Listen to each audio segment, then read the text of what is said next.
রাধে রাধে সবাইকে। তোমরা সবাই কেমন আছো? আশা করছি ভালো আছো, আর আমিও ভালো আছি। বর্ণাজ ব্লগের আরও একটা অন্য ভিডিওতে তোমাদের অনেক অনেক স্বাগত। সকালবেলা হয়ে গেছে আজকে।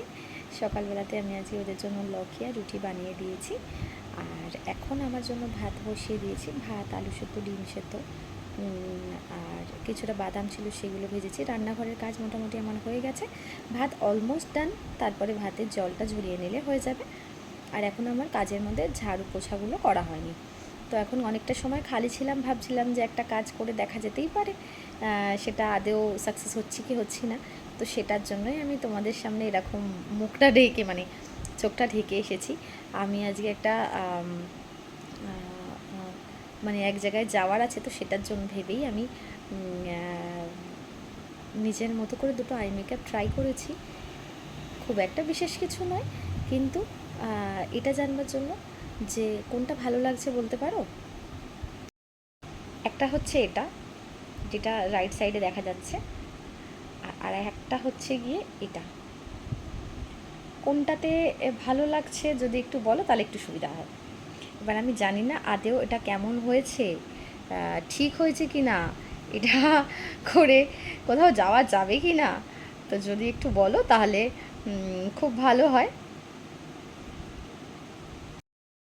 আমাদের সাথে একটা গিফট শেয়ার করি। আমাদের এক জায়গায় নিমন্ত্রণ যাওয়ার আছে, সেখানে জন্য এখানে জানো তো, এখানে অর্নামেন্ট দাও কি নেগের জন্য এখানে বেশ টাকা দেওয়া হয়। হ্যাঁ, বেশিরভাগ টাকা হয়, আর খুব ক্লোজ যারা হয় তাদেরকে অর্নামেন্ট দেওয়া হয়, মানে ওটা হচ্ছে গিফটের মধ্যে। আর এটা সব কিছুর সাথে সাথে দরকারি, মানে অর্নামেন্ট দাও কি টাকা দাও, যাই দাও দাও, এরকম একটা শাড়ি তোমাকে দিতে হবে। তো আমাদের এক জায়গায় যাওয়ার আছে, সেটা সেই জায়গার জন্য এই শাড়িটা দেওয়া হবে। ঠিক আছে, শাড়িটা এরকম রেড কালারের মধ্যে, শাড়িটা বেশ দেখতে সুন্দর, বেশ ভালো। আমি জানি না ফোনে কতটা বোঝা যাচ্ছে। আর তার সাথে সাথে এর সাথে এইখানে এই শাড়িটার সাথে কিন্তু পেটিকোটের পিস বা পেটিকোটও তো আছে, ভিতরে আছে, খুলছি না আমি। এরকম একটা টিপের পাতা দেওয়া হয়। হ্যাঁ, মানে যেরকম যেরকম রাবার ব্যান্ড হোক, নেইল পেন্ট হোক, এরকম চিরুনি, মানে এগুলো থাকেই। আর এর ভেতরে চুড়ি আছে, ঠিক আছে, এর ভেতরে চুড়ি আছে। আর আমি এটা যখন দেখতে এসে, এটা আমাকে অ্যাকচুয়ালি প্যাকিং করতে দিয়ে গেছে দাদা। এইটা আমি বুঝতে পারছিলাম না এটা কী। ঠিক আছে, প্রথমে না আমি আর দেখিনি যে এটা কী, মানে নামটা লেখাটা দেখিনি। আমি ভেবেছি এটা লিপস্টিক, কোথা থেকে খুলতে হয়, কি খুলতে হয়। তারপর দেখলাম যে এটা সিঁদুর। সি, এখান থেকে, এটা থেকে করে সিঁদুরটা বের করে পড়তে হয়। আর এটা এরকম এরকম মতন দেখতে। আমার দেখে বেশ ভালোই লাগলো, ওই জন্য ভাবলাম তোমাদেরকেও দেখাই। জানো তো, আমি যখন এখানে এসেছিলাম তখন আমাকেও, মানে যত লোকই আসবে না কেন, তোমাকে এরকম করে একটা প্যাকেট দেবে, মানে এরকম একটা শাড়ি, এরকম মানে এটা এখানে যা যা আছে এরকম কিছু শাড়ি উইথ ওর সাথে সাথে জিনিসপত্র, সেগুলো দেবে, আর যা দেবে দেবে। মানে আমিও এরকম পেয়েছিলাম, বাট আমি আমারগুলো কী পেয়েছিলাম সেগুলো তো আমি দেখিনি। ওই জন্য আমি বলতে পারবো না আমাকে কে কী শাড়ি দিয়েছে বা কী দিয়েছে, আমি সেরকম না। আমি হয়তো 2-4টে শাড়ি হাতে পেয়েছিলাম, আর অন্য কোনো শাড়ি আমি পাইও নি, আর আমি তো পরিও না। অন্য সব ওই যেখানে সব কিছু একসাথে রাখা হয় সেখানেই রাখা হয়ে গিয়ে রয়েছে। ওই জন্য আমি বলতে পারবো না, ওই জন্য তখন তো আর শেয়ার করতে পারিনি। ওই জন্য ভাবলাম তোমাদের সাথে এখন শেয়ার করি। এরকম এরকম এটা দিতে হয়, আর এটা আজকে আমাকে দিয়েছে এখন প্যাকিং করতে। এবার আমি জানি না প্যাকিংটা কী আমি করব, বা কেমন করেই বা প্যাকিং করব। এবার এরকম করে প্যাকিং করলে এটা তো আটকাবে আটকাবে না, তো উঁচু হয়ে থাকছে। সেটাই ভাবছি এটা কী করে হবে। চলো দেখা যাক, প্যাকিং করে তারপর তোমাদেরকে দেখাচ্ছি। তোমাদেরকে বললাম প্যাকিং করব, তো এই যে আমার প্যাকিং কমপ্লিট। কেমন লাগছে দেখে জানিও। এটা অ্যাকচুয়ালি রেড কালারের ছিল, বাট আমার রেড কালারের ঠিক একটা অতটা ওরকম পছন্দ হয় না।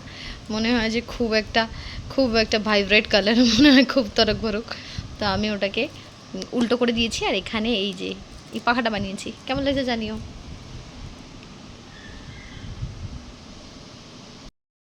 বিয়েবাড়ি যাওয়ার জন্য আমি রেডি হয়ে গেছি। এই যে আমি এই শাড়িটা পরেছি, আর পরে এসে আবার আমি দেখাবো পুরো লুকটা, কারণ এখন আমাদের গাড়ি চলে এসেছে, আমরা লেট। অলরেডি। এতদিন গিয়ে আজকে মনে হলো যে না, একটা বিয়েবাড়ি যেটা ফাইনালি মনের মতন মানে এটা আমার ঠিকঠাক লেগেছে। এখানে খাওয়া দাওয়াও খুব ভালো ছিল। এই যে প্রথমে আসতেই যে স্টেজ তা বেশ ভালো সাজিয়েছিল, সেখানে আমি আর বৌদি এখানে বসেই ছিলাম। সবাই বাইরে ছিল, বাইরে বেশ ভালো ভিড় ছিল, ভেতরে একটু কম, ভিড়টা অতটা বেশি ছিল না। বেশ ভালো এখানে, চলো গরমও লাগছিল না, বেশ কমফোর্টেবল। এখানের সোফার সংখ্যাও বেশ খানিক ছিল, মানে বেশ খানিক, যেখানে এখানে যদি যারা রাত্রেবেলা থাকবেও মনে করতো তারা থাকলেও খুব একটা অসুবিধা হতো না, অনেকটা বড় ছিল। এখানের তোমার বৌদি, আমি আর আমাদের বাড়ি থেকে এরকম আমরা দুজনেই গেছিলাম, আর চিনি ছিল আর দাদারা ছিল আর ও ছিল, আর অন্য সবাই গেছিলো, তারা এক আধজন করে আলাদা আলাদাভাবে গেছিলো। আমরা এই বাড়ি থেকে আমরা 5 জনেই গেছিলাম। তো যাই হোক, ওখানে খানিকক্ষণ আড্ডা টাড্ডা দেওয়ার পরে তারপরে এই যে বাইরে এসেছিলাম, সেখানে বেশ এই যে ফটো তোলার জন্য, ভিডিও করার জন্য বেশ আলাদা আলাদা আলাদা আলাদা ব্যবস্থাগুলো ছিল, যেগুলো দেখে ভালো লাগছিল। আর ভিড়টাও দেখলে তো বেশ মানে জমিয়ে ভিড় হয়েছিল, কিন্তু এখন কিন্তু বেশ ভালো লোক চলে আসতে শুরু করেছে। এতক্ষণে কিন্তু আমাদের মানে ওখানে যে স্টার্টার ছিল যেসব, সেগুলো কিন্তু আমাদের মোটামুটি খাওয়া হয়ে গেছে। দেন আমরা বসে ওয়েট করছিলাম। এখানে কিন্তু বড় চলে এসছে, বড় চলে আসার পর বেশ খানিকক্ষণ পরে গিয়ে কিন্তু তারপরে বউ এসেছিল। সেই সময় আমরা ডিনারটা করে আসি।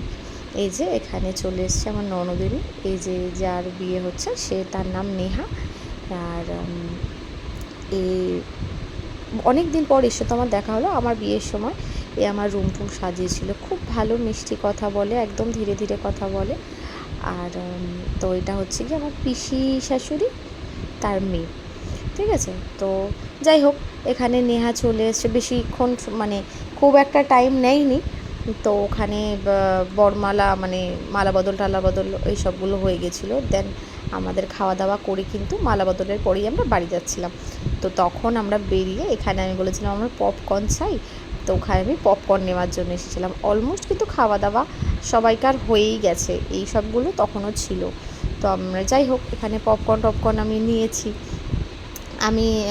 আমিও নিয়েছি। আবার ও বললো যে চলো নাও, আইসক্রিমও এনেছি তোমার জন্য। তো যাই হোক, এগুলো নিয়ে তারপরে আমরা কিন্তু গাড়িতে বসে পড়ি। তখন প্রায় 12:30 বেজে গেছে। তারপরে বিয়েতে বসতে কিন্তু এখনও সময় ছিল, আমরা বিয়ে বসার জন্য অপেক্ষা করিনি।